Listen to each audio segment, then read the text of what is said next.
وآخر دعواهم أن الحمد لله رب العالمين۔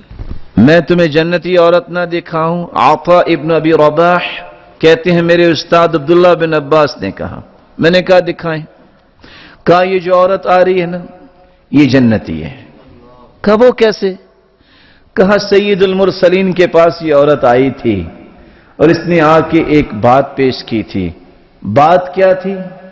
یا رسول اللہ انی اسرع وانی اتکشف فادعوا اللہ تعالی، میں بیمار ہوں، مجھے مرگی کا دورہ پڑتا ہے، ایپیلیپسی، یہ بیماری مجھے اتنی ہے کہ میں بے پرد ہو جاتی ہوں۔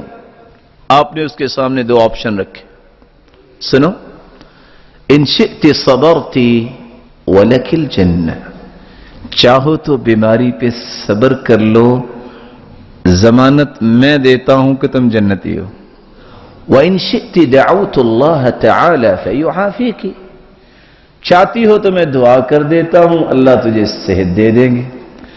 اس نے سوچا اتنی زندگی تو گزار چکی، اگر صحت مل بھی گئی تو کتنا کو وقت ہوگا کچھ پتہ نہیں، جنت ہاتھ میں آ رہی ہے، یہ سودا اچھا ہے۔ قالت بل اصبر، اللہ کے رسول مجھے یہ سودا منظور ہے، آپ جنت کی ضمانت دیں، میں صبر کروں گی، میں اللہ کا شکوہ شکایت نہیں کروں گا۔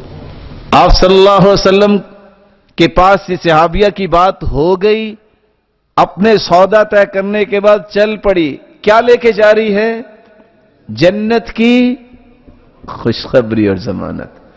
تھوڑی دیر جا کے پھر رک گئی، واپس آئی، کہتی یا رسول اللہ صلی اللہ علیہ وسلم میں بیماری پہ تو صبر کر لوں گی لیکن ایک میری گزارش ہے، فادعوا اللہ الا اتکشف، بیماری پہ میں صبر کر سکتی ہوں، بے پردگی پہ صبر نہیں کر سکتی، اتنی دعا ضرور کر دیجئے کہ بیماری پہ جب میں بے ہوش ہوں میں بے پردہ نہ ہوں۔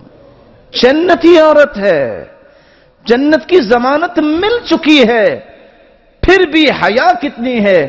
اللہ کے رسول جنتی میں بن چکی ہوں، آپ نے کہہ دیا اللہ کی طرف سے حکم آ گیا ہے، لیکن بے حیائی اور بے پردگی مجھے پھر بھی پسند نہیں۔ رب تعالیٰ کے پیغمبر نے دعا کر دی، اللہ نے بیماری بھی دور کر دی اور جنت بھی دے دی۔